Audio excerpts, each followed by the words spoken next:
Hi, welcome to the Psychic Holistic Spotlight. I'm your host, Kerry Cudmore, and with me today is Ken Demars and Josie Way, and our guest, Kerry Cudmore. Welcome, Kerry. Thank you. Kerry is the author of A New Relationship with Money, and she is also the founder of the Spiritual Finance Initiative. Excellent. Why don't you tell us a little bit about that? Okay, so the book is really about my new relationship with money that I came to after having one of the lowest points in my life. At that point, I had piles of unopened bills. My house was in foreclosure. I had lost the contract that was fueling my business at the time. Basically, I was losing everything, and I didn't know why. I didn't know how I had gotten to that point, and it was a real low point. Mm-hmm. And for me, I had a moment of decision that I needed to change it. And the book is about my journey over about 10 years on how I changed it, or it starts to introduce the process. Mm-hmm. And I found after I had changed my relationship with money that the things I had discovered along the way, it took me a very long time, but the things I discovered were very helpful to people mm-hmm. to help them change their relationship with money much quicker. Yeah, help them realize what you realized sooner. Yes, because there was no guidebook for me. Mm. And the work that I do through the book, but also through the spiritual finance class series that I teach, helps people to get there a lot faster. Excellent. Yeah. And what do you teach people in the classes? Well, first, this isn't about what you do with your money necessarily. Mm-hmm. This is how you relate to it. Mm-hmm. And so we look at how we learn about money. We talk about the taboo around money and how that affects us. But really, most of us have learned about money as if by osmosis. Mm. It's everything that's around us, how people act with money, how they talk about money, what we see in the media, what we hear in the news. Mm. And all of that informs our relationship with money, usually without us knowing that we're learning anything at all. And so we start there. And just by starting that conversation, it helps people to, number one, see that they're not alone. Because that, for me, was a big thing. Mm-hmm. I thought I was the only one who had screwed things up this much. Mm-hmm. And because I felt alone and I felt ashamed, I didn't talk to other people about it. No, and money is one of the things you're not supposed to talk to people about. That's right, and that's one of the messages that I got growing up, and it was never taught to me directly, but it was implied by other people's actions that we shouldn't talk about money. But when we don't talk about something, when it's a taboo, it's going to create problems. And so that's another thing that we do in the class is that we talk about money. We mm-hmm. talk about money very openly. And people find out they have a lot in common with other people, sometimes over really big socioeconomic differences, mm-hmm. age differences, that even with these things, they actually have a lot in common. Yeah, I went to one of your introductory classes, mm-hmm. and it was amazing how much we had in common with each other in mm-hmm. the class. There are usually common themes. When I ask people to describe money, they usually, I ask them to describe words, phrases, and feelings that they have about money. And so typically people are sharing things like stress and anxiety, conflict. You probably remember some of these. Yes. All I'm hearing is negative things. Well, there's freedom and there's other things that come with money too. Well, and that's the reason why I teach the spiritual finance class, is because when we think of finance, so many of us have these negative ideas about money, negative beliefs about money that hinder us in our lives. But if you can get your spiritual beliefs to live together with money, then you can have a really healthy relationship with it. So it's about bringing the two together. Do you teach people how to manifest a better income stream? You know, I don't teach them specifically how to do that, but when they change their relationship with money, it often spontaneously happens. I've found that in the class series, when people start talking about it openly, they start looking at where their beliefs come from, they become more empowered and informed around money, that I've heard many stories of spontaneous job offers, checks showing up in the mail out of the blue, a lot of it. A house that they've wanted for a long time suddenly becomes available. A lot of different stories like that. Well, you're shifting your vibration, and if you're shifting your vibration, then that puts you in alignment with what you're manifesting, if you will, or you're thinking about. So You're here's the attracting question. it with your change. Are many people negatively manifesting the lack of money? I believe so, yes. Absolutely. Yeah, I think that when people are experiencing a lack of money in their life, it's usually as a result of their beliefs, and beliefs they are probably unconscious about. But when you bring it up into awareness, you're going to be able to change those beliefs. You change your beliefs, you change your vibration, you change what you're manifesting. Okay. I have a young tenant, Yes. 17, 18 years old, quit high school last year. So every time I see him, I harass him about going back to school. But he's basically setting himself up for long-term failure by not doing what he should have done by staying in school, even if it's just finishing high school. Yeah. When he's 25 years old and he doesn't have any money, how does that relate? Because he doesn't have the fundamental knowledge to move on and do something else. Well, I think it goes back much farther than high school. Okay. You know, we're talking about things that we learn in our families when we're 3 or 4 years old. I believe that as soon as we can understand what people are saying, or as soon as we have any, cognizance of people's energy, we're already learning about money.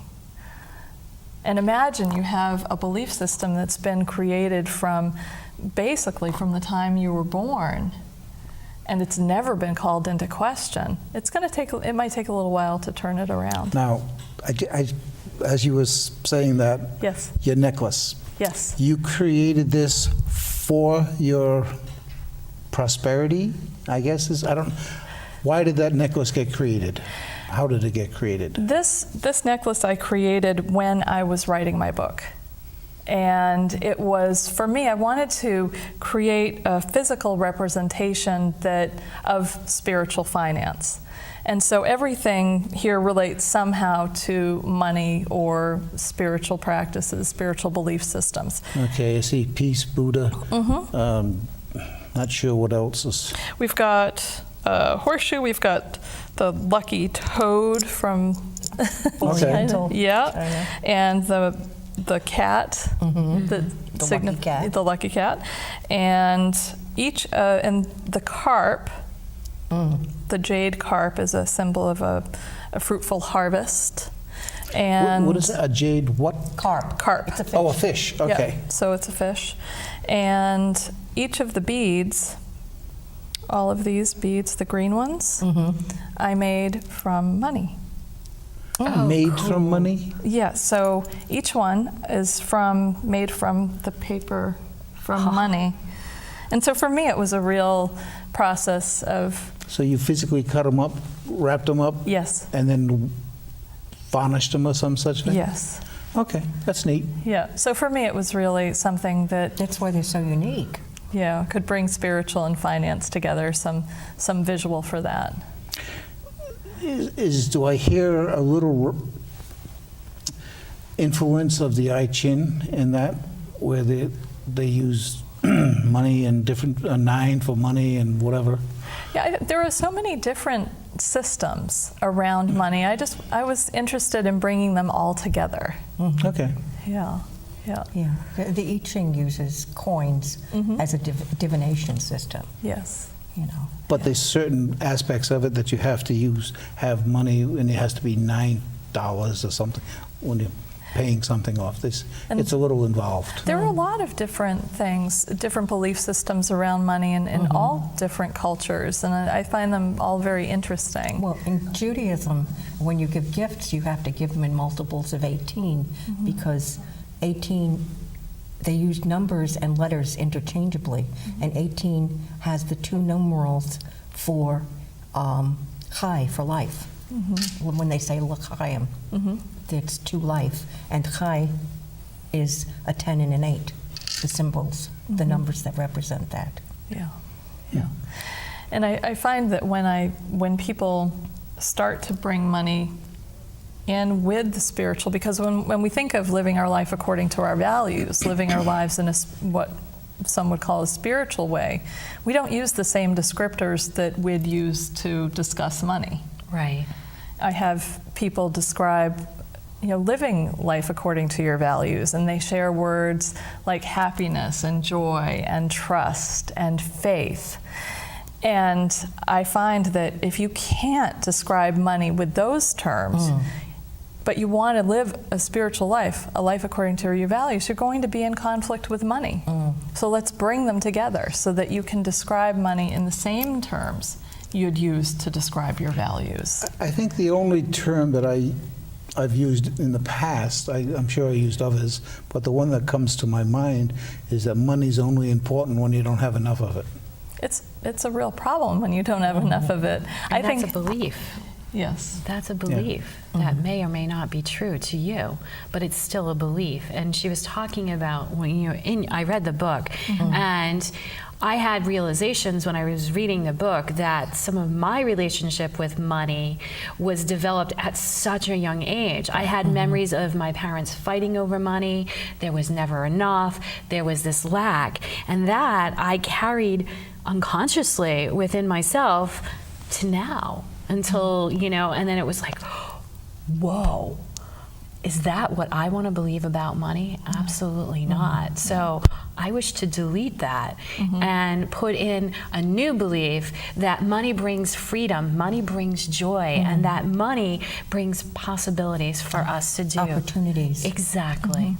And it can You be can do what you want to do. And it can be a very powerful ally to help people do their work in the world. Yeah, and at the very least, instead of it being the enemy that I don't have enough of, it's a tool.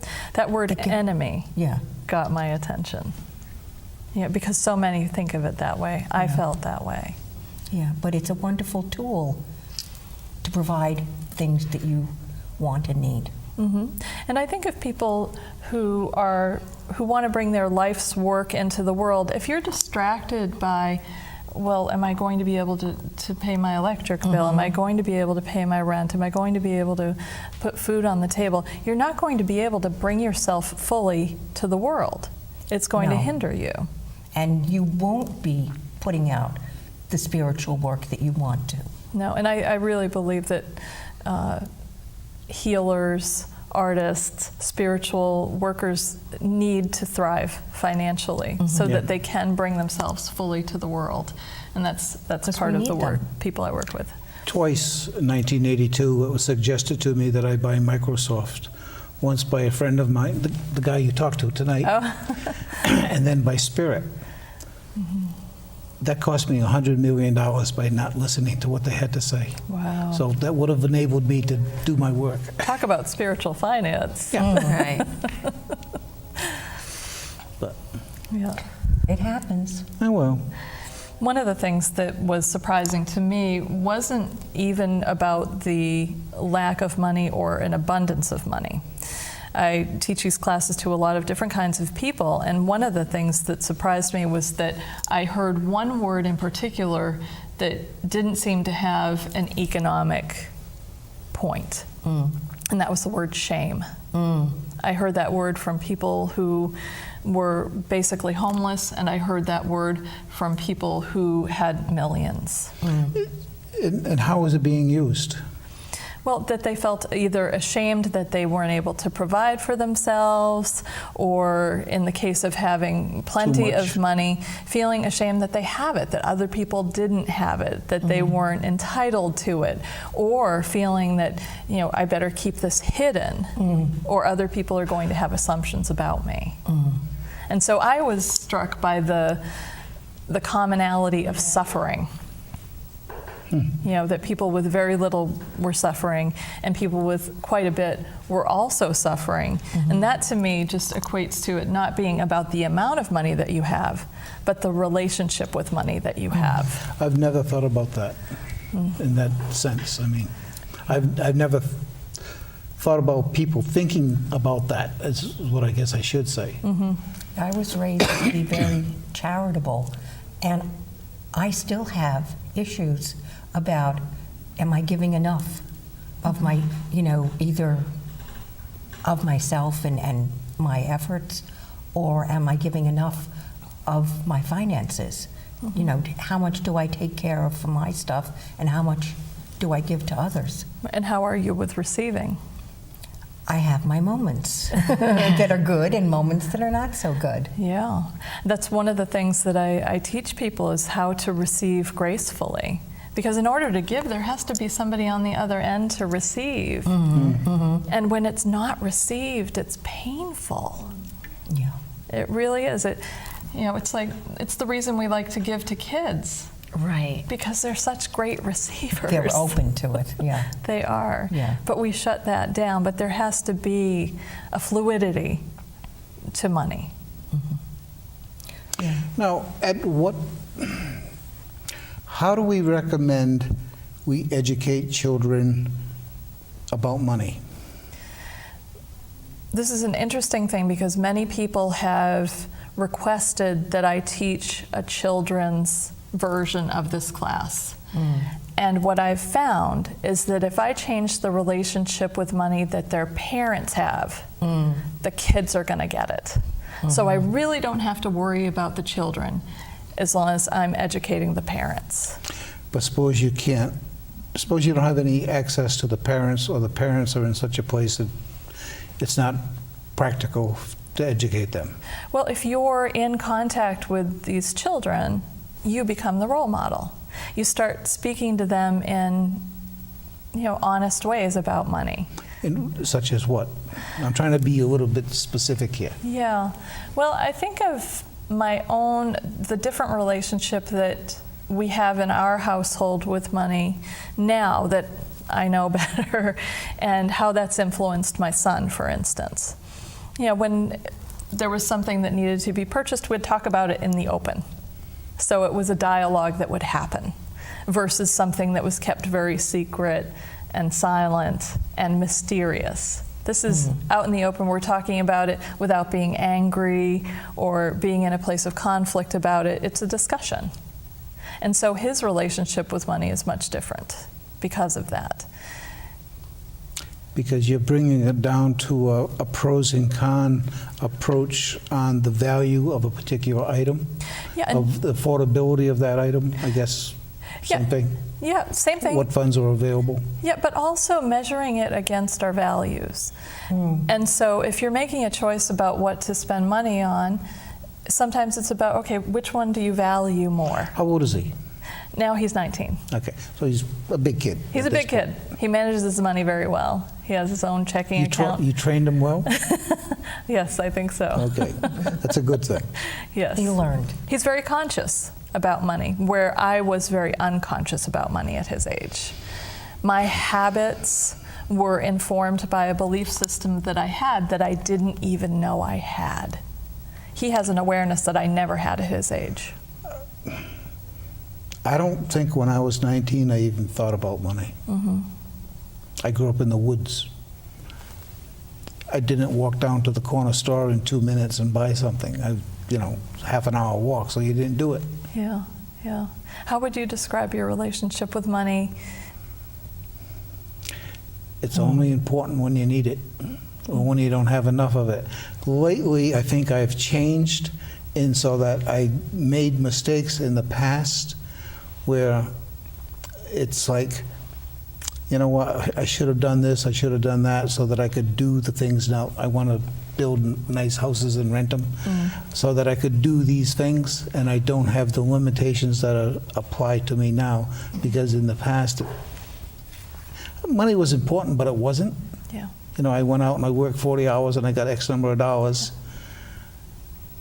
and that was what I had, so that's what I worked with. And it took care of all of your needs. Yeah, I mean, I enjoyed working, so I would go out and work on my own and create things or do things. And the thing that's interesting to me is that those beliefs that you have came from somewhere.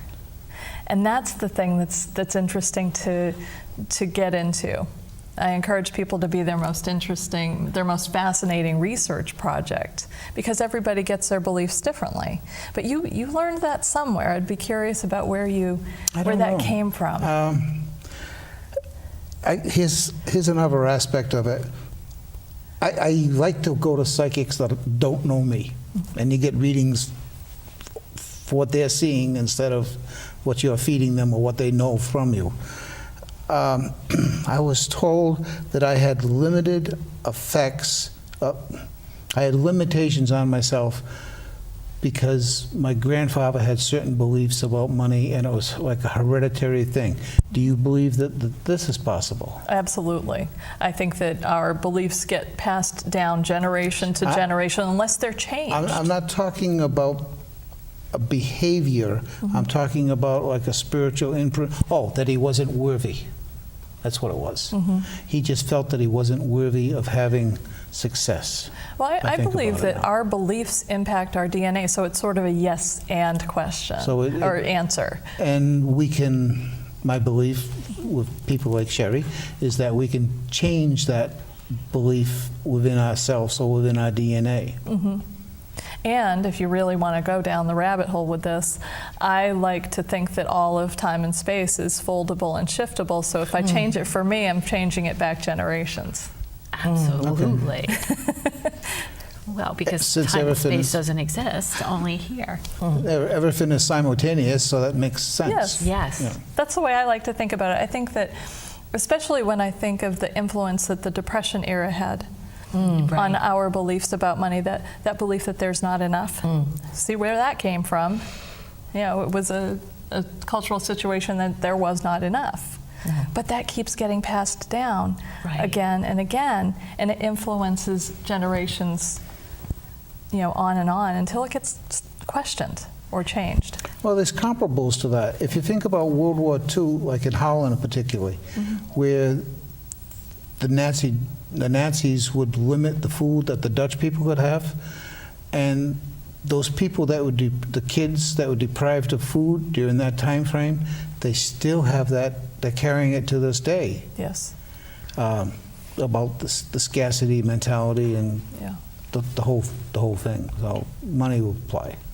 Well, growing up, my great aunts, they lived through the Depression era. So, like, you would go in a drawer and, like, bread bags, all kinds of bags, they saved everything and reused everything. They were really, I mean, I always believe that farmers and people who have lived through that era were the first recyclers, where they just used everything and repurposed it over and over again. That sounds like me.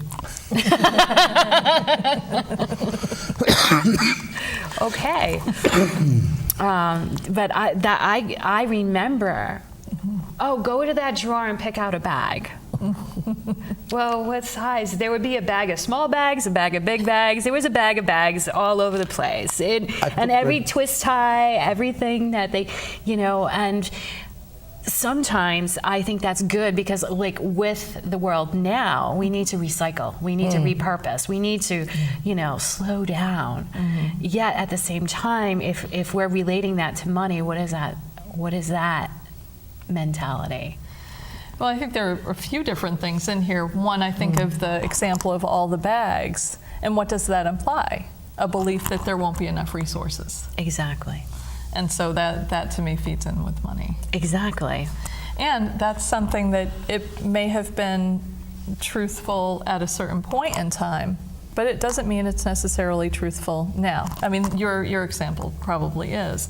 But I think of the belief system that it's not polite to talk about money. That's not a great one. No. You know, at a certain point, it was probably a positive belief to have. Culturally, it was probably one that helped people to be safe. Right. But it's outmoded. Yeah. What I've noticed is over the generations, you've noticed a lack mentality. I've noticed in the youngest people now that they feel as if money flows without any effort on their part, that they're entitled to all that they want and it should come to them effortlessly. And usually you have to put some effort into it. Well, and I think some of those beliefs are cultural. You know, I think of the impact that the media has on young people. Where are they getting that belief? Maybe it's partially it's maybe media driven. It might be driven by examples in their household. Well, what I find is there's a lot more single parent families, and the mothers give their children more and more to help make up for the fact that they don't have a full family. And the children think things come to them very easily, and that doesn't prepare them for life. Well, and again, it's a lack of a conversation about money. It's a lack of being transparent about, I love that word. this is where the money comes from, this is what we do with the money, and this is how we act in accordance with our values with it. Listening to what she said a minute ago, I'm thinking about myself, and when I was working younger, and I would buy a new pair of work shoes, I would save the old pair because I might not be able to get another new pair. Yeah. Could this be like a past life memory or something? Anything's possible. Exactly. Yeah. So before we run out of time, I want to thank you, Kerry, for being on the show today and talking about spiritual finance and your book. And thank you, Josie and Ken. And thank you to our audience as well. We hope that you have enjoyed yourself, and you can continue now. Oh, where can we find your classes? Yes. Well, you can go to my website. It's kerrycudmore.com, and there's always a schedule of upcoming events. The book is available on Amazon for Kindle. And what else would you like to say to people about their relationship with money? Put it back up. I guess you've got very little No. time. Put it up so she can say it. There you go. There. Well, I think the first thing is just to start making yourself your most fascinating research project. Find out what you learned, from who, and when. And that will start to bring awareness to the surface. And once people begin to be aware that they have a problem, how do they go about dealing with it? Well, the book's a good start. I also have the Spiritual Finance class series. Anybody can take that. Everybody automatically gets a full scholarship, and there's a new class starting in Providence in September. And what's this class going to teach? How to change your relationship with money.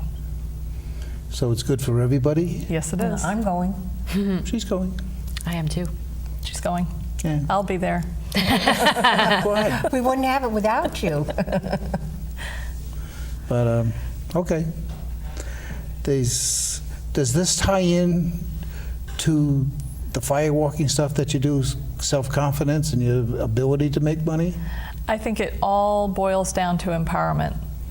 When you're empowered around money, your relationship will improve. When you're empowered in general in your life, whether it's by walking across hot coals or doing any of those other empowerment So if you have exercises. self-doubt in yourself, it's going to reflect on your ability to earn an increased income. Yes. I Yes. guess is. Yes. And that's all we have for today. Ta-da. Thank you so very much. And We hope that you've enjoyed the show. And please come back and see us again.